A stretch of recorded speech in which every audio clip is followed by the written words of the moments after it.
FM News Talk 97.1. On-demand audio. So as we speak, Donald Trump is addressing reporters' questions out in Bismarck, North Dakota. Let's take that for a second. The team has been having conversations with your team. It's true. I'd love to debate Bernie. But they have to pay a lot of money for it. Because, look, I'm in first place. I've won, I'd say something over $10 million. So if you raise $10 million, you'll get on a debate stage with Bernie Sanders? Yeah, I would love to, yeah. I would love to. What's the likelihood? I've loved debating. What's the And I mean, I know you people never write this, but every single poll, on every single debate, the online polls, Drudge and Time Magazine and all of them, I've won every single debate. All right, that's good. So you again hear Donald Trump today discussing the possibility of debating Bernie Sanders, but he said somebody would have to raise $10 to $15 million, which he would donate to charity in order to do that. Wow. History in the making right there. Wouldn't that be something to watch? That might break Super Bowl type viewing records. I'm just saying. Our guest right now is Dr. Everett Piper, who is the president of Oklahoma Wesleyan University.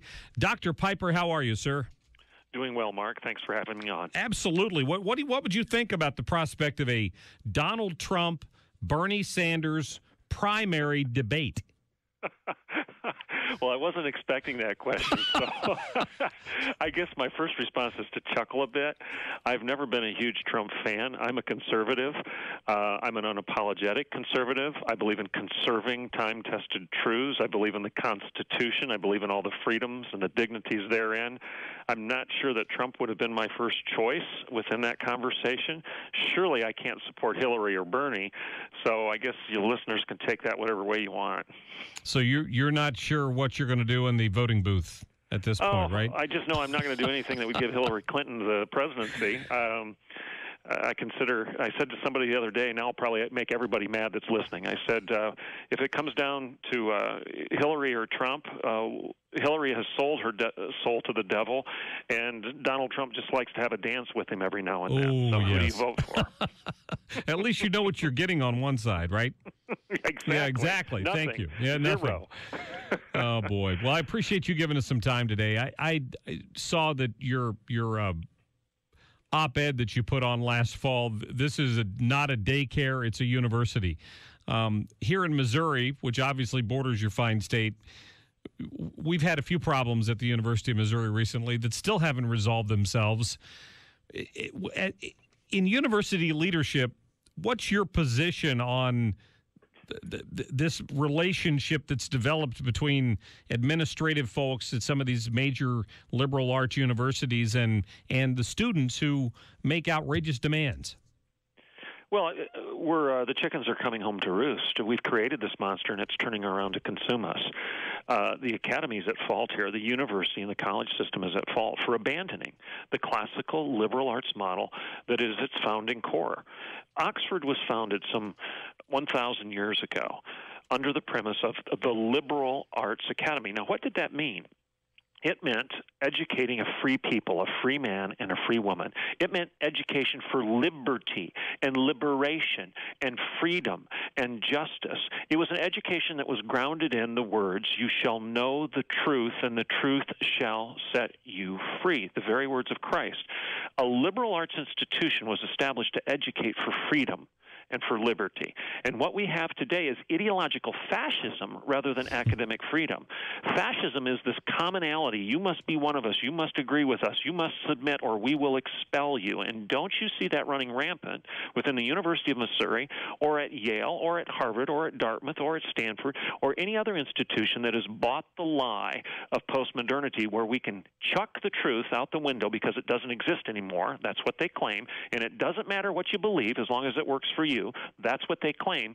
And what starts working for them is power rather than principle, and they start enforcing it upon anyone who won't submit. It surprises me a little bit in a public university system, particularly in the state of Missouri.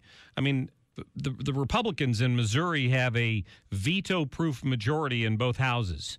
They don't have the governorship right now, but they do control the purse strings to this university. I'm surprised they've let it go this far. Well, again, I guess I can make everybody mad, and I can go home to Oklahoma. but what we have, and I'm going to critique Oklahoma Republicans and Republicans in general across the country. Again, I'm a conservative. I believe in conserving the things that matter, the time-tested truths of God that are the context for human liberty and human flourishing. Those things are worthy of preservation and conservation. I'm a conservationist, if you will. Where are the Republicans in stepping forward and saying these ideas are bad ideas? They're not ideas of liberty. They're ideas of fascism. We will not fund them. We will not support them. And surely we'll have the backbone to challenge them. Where is the Republican that's arguing for intellectual liberty rather than succumbing to the politically correct nonsense of our day, which says if you don't agree with the party line, then it's not even worth listening to? You know, the irony here is, as a conservative, I have more liberty and more freedom for a good, healthy exchange of ideas at conservative Christian Oklahoma Wesleyan University than I would ever dream of having at the University of Missouri or the University of Oklahoma, because I believe the truth should judge the debate. Not you, not me, not a politician with power, but truth with a capital T should judge as to whether I'm right or wrong. So is that more of a hands-off approach? Is that how you approach it on your campus? It's within the context of what G.K. Chesterton told us.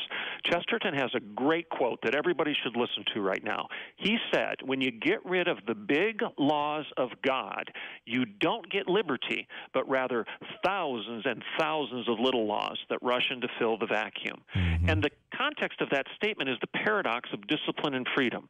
That when you have the discipline to govern yourselves within those 10 simple laws that God gave us, you've got the maximum amount of human flourishing and freedom ever recorded in human history. But when we discard those laws and rise up as little gods that we can control ourselves, thank you, then we get arrogant and we start trying to impose our will on everybody else, and we get Big Brother rather than big laws. We get Big Brother imposing his millions of laws on us to the point where they're telling us who can use the bathroom and how to use the bathroom, and in New York City what kind of soft drink you can buy. And now Philadelphia, they're trying the same thing. I wasn't going to bring that up, but since you did, the Attorney General, in defending this challenge against North Carolina, effectively admitted that what they've done here, the Department of Justice, they've simply reinterpreted Title IX to mean whatever they want it to mean. No question. Spot on.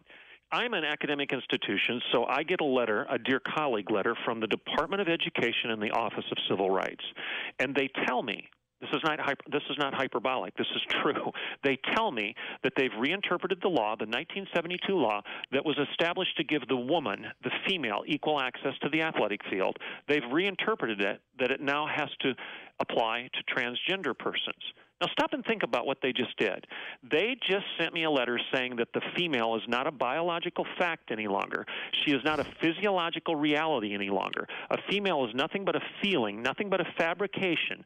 And if you don't allow somebody who feels like they're a female to displace a biological female in her shower, in her locker room, in her toilet, and on the athletic field, you're out of compliance with the law that demands you give females, women, equal access to the field. This is duplicitous. It's upside down. It makes no sense. I sent a letter to the DOE saying, how the heck do you think I can comply with your law that tells me to give a woman equal access to anything if you're now telling me to deny she even exists? That's brilliant. I'd never heard it described that way, but it's certainly eye-opening. And you know what they did? They backed down. I got an exemption. Really? Yes. They should all try that then. Well, somebody needs to get a backbone and say what's true. I mean, how misogynistic is it for anyone to tell your wife she doesn't exist? How misogynistic is it for anyone to tell your daughter she's not a real human being, she's nothing but a feeling and a fabrication? Yeah. This is a pro-woman argument. This is a pro-woman argument, and we should stand boldly and confidently for it. Amen. And thank goodness those 11 states have stepped up to challenge it now, because I was thrilled to see that yesterday. So that's good news. We're talking to Dr. Everett Piper from Oklahoma Wesleyan University. Dr. Piper, it's been eye-opening, and I certainly appreciate you giving us a few minutes today. Oh, blessings. Thank you for having me. Absolutely, and I'd love to have him on again here at some point. I think of the irony there. Absolutely, he nailed that one. Tim, thank you for listening. Thanks for calling in. Mark, the doctor, the question was asked why Republicans and quote-unquote conservatives do not step forward and they allow the things like going on at the University of Missouri and around other parts of the country. They are not as articulate and they are not as educated with facts as the doctor is. That's the problem. If they were as articulate and they had as much ammo as he does with the truth shall set you free, right, facts that the man enumerated, that's the problem. They can't say it like he can, and it's very difficult to argue with this fact after fact after fact after the good doctor just laid for it. Well, and I'm thrilled to have him on here, quite frankly, laying out the truth, because people need to hear it. No, it's incredible that I mean, the second I heard him say these things, I just turned your show on. I went home for lunch, got in the truck, turned it on, and bang, this guy's he laid it out. And like I said, the question was asked. I answered the question. They don't know what he knows, and they got into politics thinking in the area they are. Well, I'm going to be conservative. They may have basic conservative values, but they don't have the conservative ammunition that they need. Well put. Tim, thanks for the call. Thanks, sir. Absolutely. Yeah. He was as obviously impressed with Dr. Piper as I was. We'll get him on here again, and we'll put that interview, by the way, if you want to go back and listen to it, up on our website, 971talk.com/Cox. Probably get a copy of it up there on Facebook as well, so you can check that out. Good stuff. All right. Coming up, there is an effort called Raise Your Hand for Kids, trying to improve, they say, the education systems in Missouri and Kansas, and they want you to approve a tax increase in order to get that done. We're going to talk to one of the executive director of Raise Your Hand for Kids, tell you what you're going to be voting on, because education, as we just discussed with Dr. Piper, is the key. It's coming up on the Marc Cox Show.